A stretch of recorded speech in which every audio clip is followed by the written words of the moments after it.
네, 반갑습니다.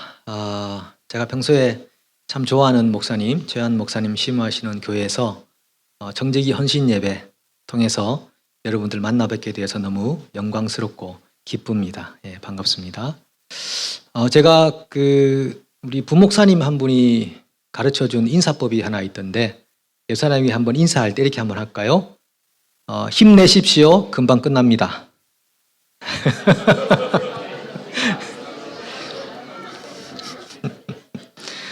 예, 용기를 주더라고요. 예, 조금만 기다리면 되겠구나. 이 예배가 청지기 헌신 예배라고 들었는데, 청지기. 제가 이 설교 요청을 받고 생각해 봤습니다. 청지기는 어떤 분들인가?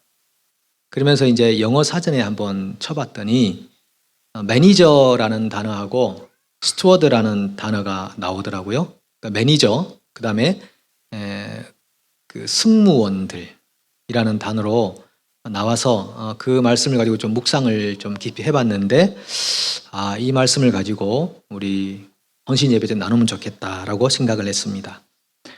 우리가 어떤 맥도날드를 간다든지 어떤 상점에 간다든지 했을 때 뭔가 마음에 들지 않고 좀 불평을 하고 싶거나 아니면은 너무 고마운 직원이 있거나 그럴 때 보통 우리가 매니저를 찾습니다. 매니저를 나오라 그러십시오. 매니저하고 대화하고 싶습니다. 그렇게 얘기하죠. 그런 매니저가 나와서 얘기를 하는데, 매니저는 굉장히 직원들하고는 조금 다른 차원의 자세를 가지고 손님을 대합니다. 어떤 자세죠? 그렇죠. 겸손하고 공손하고 회사의 이미지가 나빠지지 않도록 하기 위해서 자기를 낮춥니다. 그리고 그 소비자들의 불평이 뭔지, 불만이 뭔지를 들으면서 최대한 그것을 서비스해주고 대신에 회사의 유익이 크게 망가지지 않도록 회사가 유익하도록 해주는 사람들, 그 사람들이 매니저들이더라고요. 그렇구나. 매니저는 그런 분들이구나 생각을 하고, 또 하나는 승무원이라고 하는 겁니다. 여러분 대한항공이라든지 또 에어 뉴질랜드라든지 비행기를 우리가 많이 애용하지 않습니까? 비행기를 딱 타면은 그 안에 승무원들이 쫙 이렇게 질비하게 있습니다. 든든하죠. 이분들이 우리를 안전하게 목적지까지 인도해 가겠다. 든든한데 승무원들의 그 자세에서 좀 공통적인 면을 제가 본 게 있는데, 그게 뭐냐 하면은 승무원들은 와서 패신저들하고 대화할 때 눈높이를 맞춘다는 겁니다. 여러분 비행기 타고 가시면서 승무원에게 말하기 위해서 여러분들이 일어나신 적 있나요? 내가 눈높이를 맞춰서 얘기해야 되겠다고 일어서서 요청하는 경우는 잘 없습니다. 주로 승무원들이 허리를 숙이고 고개를 숙이고 손님들이 뭘 원하는지 듣기를 원하는 그런 허리 숙인 자세, 이게 승무원들의 공통적인 면이구나 라고 생각을 하면서, 참된 교회의 청지기 분들은 이런 자세를 가져야 되겠다. 승무원과 같은 자세, 매니저와 같은 자세. 누가 어떤 이야기를 해도 매니저와 같은 모습으로 교회의 유익을 위해서, 하나님 나라의 영광을 위해서, 그리고 그분들의 이야기를 최선을 다해서 서비스하고 도와줄 수 있는 분들, 그리고 허리를 굽혀서 낮은 자세로 눈높이를 맞춰서 이해해주고 들어주고, 말도 안 되는 이야기를 해도 말인 것처럼 들어주고, 그렇게 해서 겸손하게 교회를 세워가는 공동체, 그 일에 청지기 분들이 헌신을 할 수 있겠다 이렇게 생각합니다. 제가 오늘 풀 원고를 다 드렸는데 오늘 통역하신다고 그래가지고, 근데 제가 이 원고에 매이게 되면은 아주 힘들기 때문에 오늘 아마 통역하시는 분들이 좀 힘들지도 모르겠습니다. 조금 더 그 원고에 매이지 않게 얘기를 하기 때문에 알아서 하시기를 바라고요. 통역이 굉장히 어렵습니다. 이거 순간순간 재치가 많이 필요한데, 저는 그래서 이 승무원과 매니저 같은 사람이 누구였나 생각해 보니까 요셉이 나오더라고요. 요셉이 그런 사람이었지. 그러면서 요셉의 생애에 대해서 조금 묵상을 하게 됐습니다. 요셉은 원래 매니저와 승무원 같은 사람이 아니었습니다. 요셉은 나 잘난 맛으로 산 사람이었거든요. 난 사랑받으니까, 여러분, 사랑을 많이 받는 사람일수록 좀 자기중심적인 면을 가지고 있습니다. 저도 이 구남매 중에 막내로 자라가지고 좀 사랑을 늘 받다 보니까 아버지 어머니한테 나쁜 소리 한 번 들어본 적이 없습니다. 그리고 형들 누나들이 동생이다 보니까 아이고 사랑스럽다 착하다 이렇게만 들어가지고 자기중심적인 면이 굉장히 많았습니다.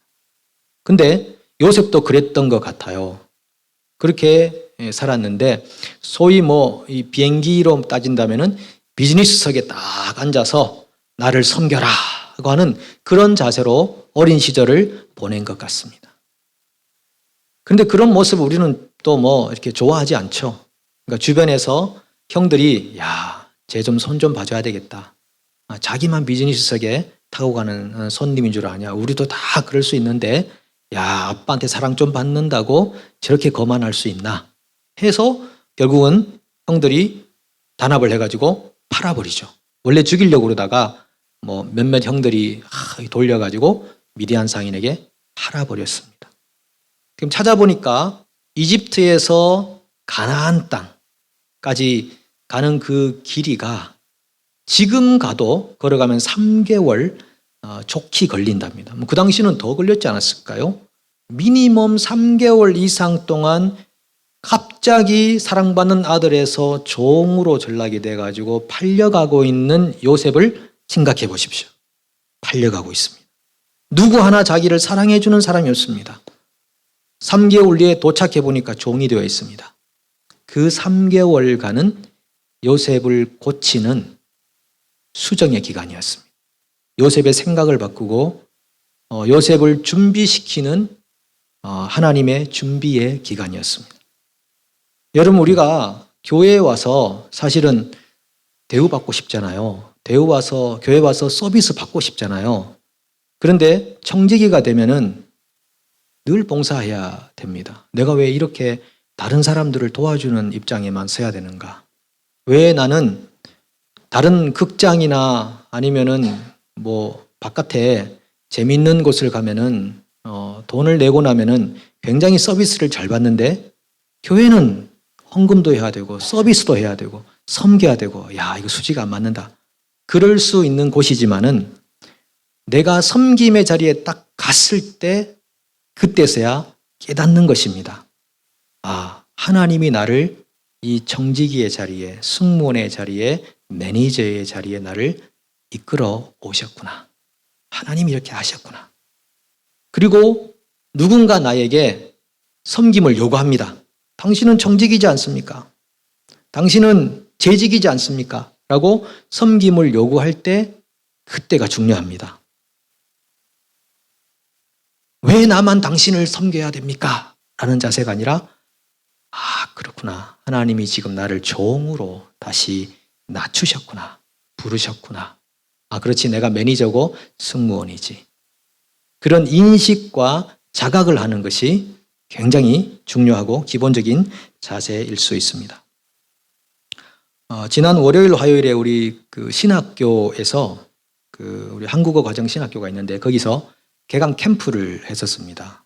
졸업생도 오시고 또 재학생도 오시고 해서 캠프를 했는데 그중에 우리 남자 학생 한 명이 최근에 전도사로 임명을 받고 한 교회에서 사역을 하고 있는데요. 기도 제목을 나누는 시간에 이렇게 말했습니다. 저는 얼마 전까지만 해도 쓰레기였습니다. 너무 나 중심으로 신앙생활을 해왔습니다. 지금 돌아보면 너무 부끄럽습니다. 그분이 지금 이제 2년을 신학교를 다녔는데 1년부터 2년까지 제가 다 지켜봤거든요. 정말 쓰레기까지는 제가 표현하기는 그렇고 자기중심적인 인생을 살았던 것 같아요. 조금씩 느꼈어요. 아직까지 훈련이 많이 필요하겠구나. 아직까지 더 성숙함이 필요하겠구나. 이랬는데 그걸 깨달았더라고요. 2년이 지나는 동안에 전도사가 돼가지고 다른 사람을 섬겨보니까 내가 얼마나 지금까지 나 중심적으로 나를 섬겨라. 내 생각이 옳다. 이렇게 살았는지를 알게 됐다고 하더라고요. 그러니까 사실 여러분 청지기로 임명을 받는 것 자체가 얼마나 귀한지 모릅니다. 하나님이 나를 낮추시는구나. 하나님 나를 낮추시는구나. 지난날에 내가 섬김만 받을 때 모습과 지금은 내가 많이 달라졌구나. 그러면서 비교를 하는 거는 다른 사람하고 비교하지 마시고 이전에 나와 한번 비교해 보십시오. 이전에 나는 참 나 중심적인 삶이었구나. 하나님이 나를 지금 종으로 부르시는구나. 이렇게 생각할 수 있습니다. 어쨌든 요셉이 긴 터널과 같은 3개월 시간을 거쳐서 종이 되었는데요. 보디발 장군의 집에 들어가게 됩니다. 정말 그 보디발 장군의 집에서 여러분도 아시다시피 신실한 청지기가 됐죠. 그 3개월 이전, 4개월 이전의 자기하고는 완전히 다른 사람이 됐습니다. 위치의 변화가 이렇게까지 사람을 바꿔놓네요. 그래서 매니저와 청지기, 그 승무원 같이 최선을 다해서 일합니다.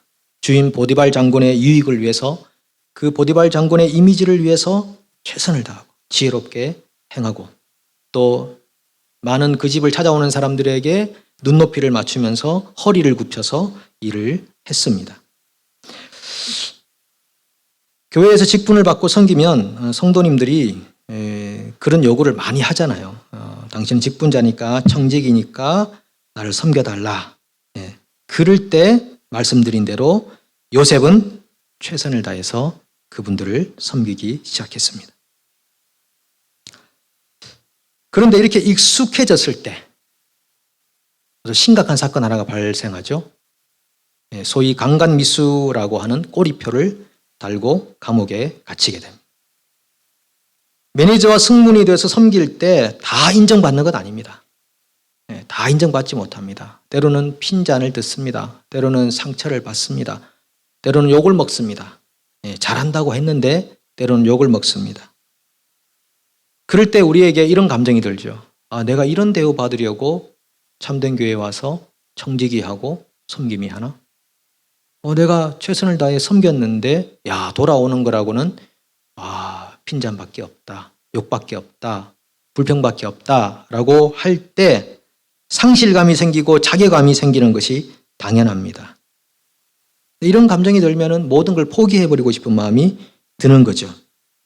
그때 반드시 사탄은 그때를 이용합니다. 우리 귀에 속삭이죠. 너 이런 대우 받으려고 지금껏 섬겼냐? 너를 무시해도 유분수지. 다 때려쳐라. 사탄은요, 항상 깨어 있습니다. 사탄은 항상 깨어서 우리를 유혹하려고 합니다. 우리가 하나님의 음성을 듣는다 이렇게 말하잖아요. 하나님의 음성을 듣는다라고 말하는데 사탄도 음성으로 우리를 유혹합니다. 우리에게 속삭입니다. 다 때려쳐. 필요 없어. 나를 이렇게 무시할 수 있는가? 이런 생각이 드는 거죠. 이럴 때 되면 우리가 낙심하고 포기하고 싶은 마음이 듭니다.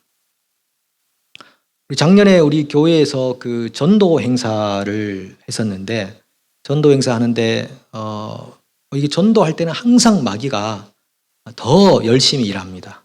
새로운 영혼이 구원을 받는 거 얼마나 싫어할까요? 영혼의 성장과 변화하는 거 얼마나 싫어하나요?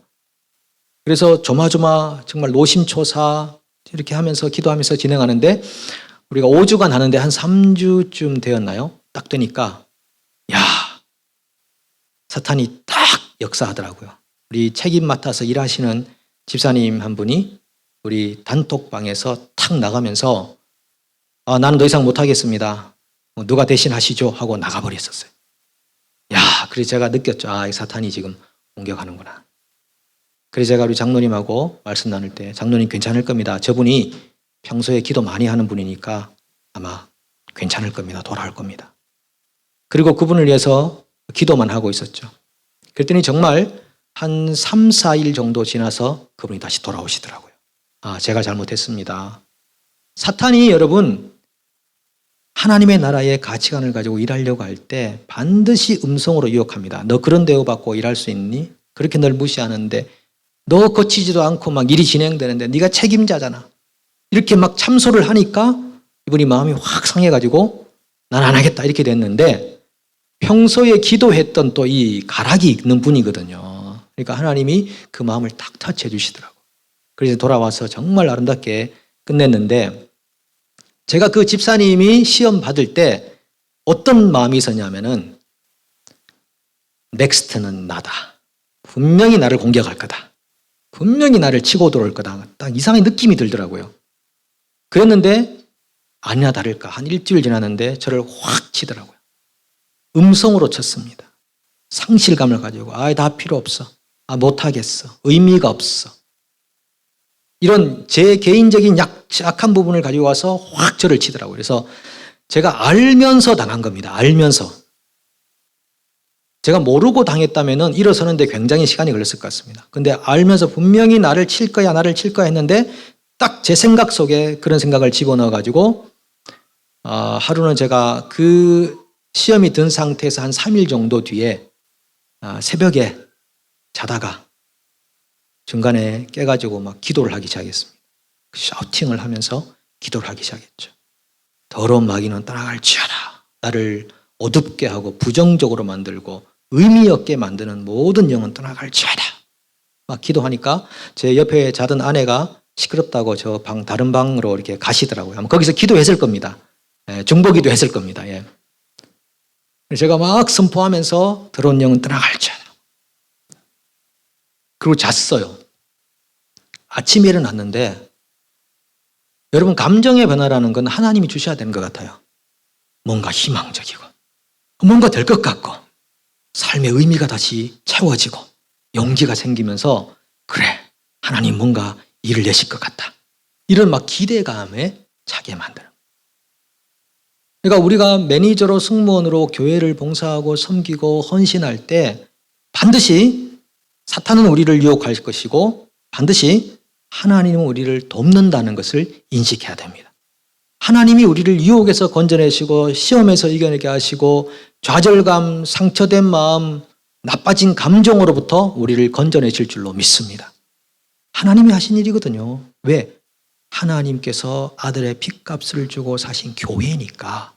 하나님 교회를 너무 사랑하시니까. 그래서 요셉이 이런 위기를 당했습니다. 오해를 받았습니다. 자기는 최선을 다한 것밖에 없습니다. 그리고 하나님 말씀대로 살려고 했는데 오해를 받고 감옥에 갇히게 된 것입니다. 근데 이때 요셉에게는 위기입니다. 그렇죠. 처음에 팔려왔을 때도 위기였지만 그보다 지금이 더 위기입니다. 내가 낮아진 상태로 가는 것도 참 힘든 일이지만 그 상태에서 선을 행하다가 오해를 받는 것은 더 큰 위기였죠. 그런데 이분이 그때에도 매니저와 승무원의 자세를 잊어버리지 않네요. 왜 이렇게 요셉은 우리 같으면은, 솔직히 저 같으면은 포기할 것 같습니다. 근데 어떻게 해서 요셉은 그 상황에서도, 선을 행하다가 오해받는 그 상황에서도 용기를 가졌을까? 한결같은 자세를 유지했을까 보니까 창세기 39장 21절에 보니까요. 여호와께서 요셉과 함께 하시고 그에게 인자를 더하사 간수장에게 은혜를 받게 하시며. 쓱 지나가는 구절이지만 여기에 그 답이 있는 겁니다. 여호와께서 요셉과 함께 하시고 그에게 인자를 더하사. 소위 하나님이 그를 붙들고 있다는 것입니다. 하나님이 그를 붙잡고 있으니까 그 어마어마한 인생의 위기에서도 구원을 받는 것입니다. 자기 감정대로 행하지 않는 것입니다. 자기 기분 따라 행하지 않습니다. 그리고 기다리는 것입니다. 하나님이 나를 위기에서 건져내실 것이다. 그 믿음으로 기다렸다는 것이죠. 여러분, 하나님께서 오늘 청직이 되신 여러분들의 마음을 꼭 붙들어 주시기를 축복합니다. 하나님 붙들어 주셔야 돼요. 우리의 마음이 얼마나 연약합니까?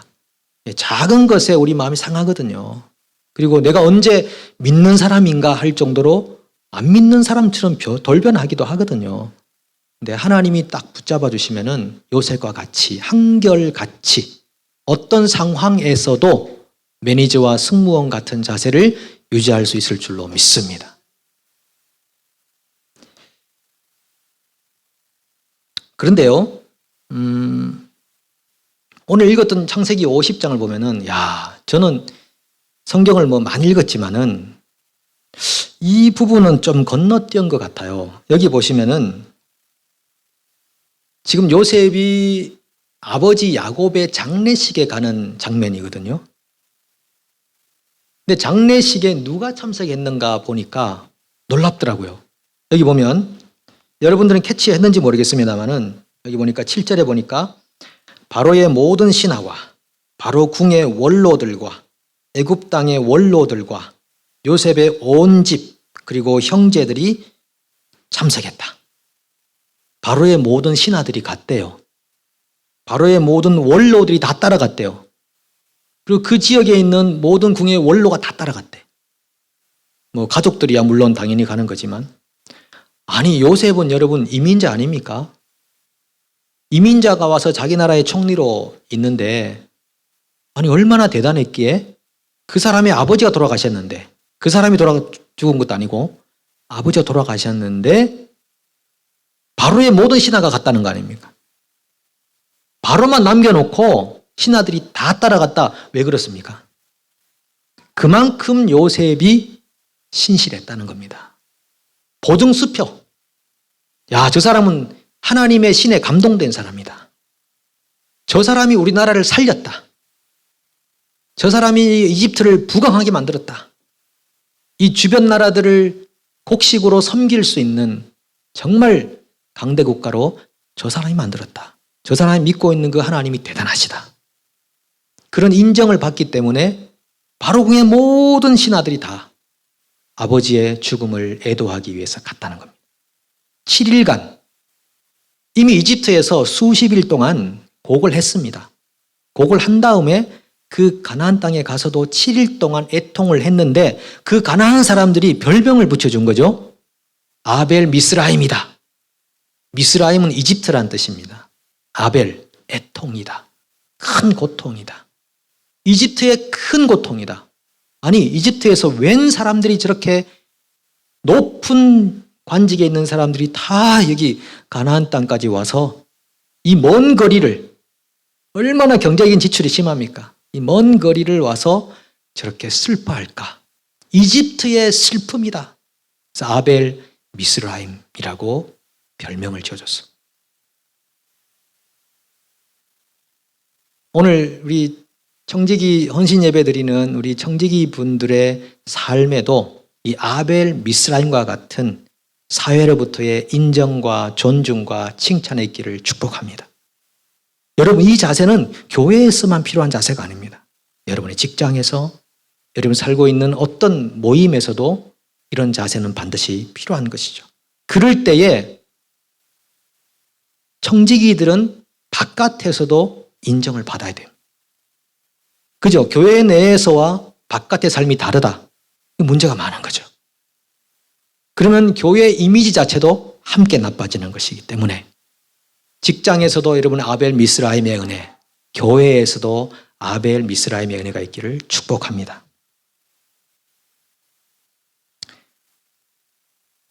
베트남 국가대표, 축구 국가대표팀 감독했던 박항서 감독 아시죠? 최근에 이제 5년을 기간을 끝으로 내려놨습니다. 피파 순위 130위에서 지금 96위까지 끌어올려 놨죠. 온갖 동아시아 대회와 또 아시안 게임과 월드컵 예선 이런 데서 좋은 성적을 거뒀습니다. 5년 전에 부인 권사님과 함께 기도한 끝에 베트남으로 가기로 결정을 하고 떠났습니다. 이분은 매일 아침마다 기도하는 게 있대요. 하나님 초심을 잃지 않게 해 주시옵소서. 겸손하게. 주님, 저는 베트남의 국가 브랜드를 올리기 위해 온 사람입니다. 하나님, 저는 베트남 국가 대표팀, 축구 대표팀의 성적을 향상시키기 위해서 왔고 축구로 말미암아 이 국민들에게 희망을 주기 위해서 왔습니다. 하나님, 제가 초심을 잃지 않고 끝까지 그 일을 감당할 수 있게 해 주십시오. 이분이 제일 좋아하는 성경 구절은 데살로니가전서 5장 17절, 쉬지 말고 기도하라. 쉬지 말고 기도하라. 이분이 한국에서 감독직을 맡고 있을 때도 신앙생활을 이렇게 잘 하셨다는데 경기가 끝나면 꼭 기도를 한대요. 특별히 이긴 날은 막 기도를 하시더래. 근데 그 교회 목사님이 한번 경기 참석한 적이 있는데 경기에 진 날은 기도를 안 하시더래요. 그래서 목사님이 꾸중을 하셨대. 아니 경기에 져도 하나님께 기도해라. 경기에 지면 하나님이 안 계시냐. 그때도 기도해라. 이분이 겸손하게 그 말씀을 받고 경기를 이기나 경기를 지나 한결같이 하나님께 기도하셨다는 거죠. 최근에도 TV에 방영할 때 이분이 감독으로 그 베트남 국가대표팀이 막 뛰고 또 게임할 때 늘 기도하는 모습 혹시 보신지 모르겠습니다. 끝난 다음에 엎드려서 기도했는데 어떤 사람들은 막 그랬죠. 어떻게 저기 운동장에서 잠을 자냐 이렇게 핀잔을 주는 사람도 있었는데 잠잔 게 아니라 하나님 앞에 엎드려서 기도하는 모습이 많이 방영됐었습니다. 그는 한 국가의 승무원으로 갔고 매니저로 가서 하나님을 신실하게 의지하며 그 길을 완수해냈습니다. 매니저와 승무원으로 살아가는 가장 기본적인 기본기가 있다면 바로 기도입니다. 기도 없이 행하지 마십시오. 성령보다 기도보다 앞서지 마십시오. 내 의가 살아납니다. 자꾸 내 이름을 드러내려고 합니다. 그러나 성령 안에서 살고 기도하면서 묵상하면서 그 길을 따라가면은 여러분들도 끝까지 요셉처럼 신실한 정직이가 될 줄로 믿습니다.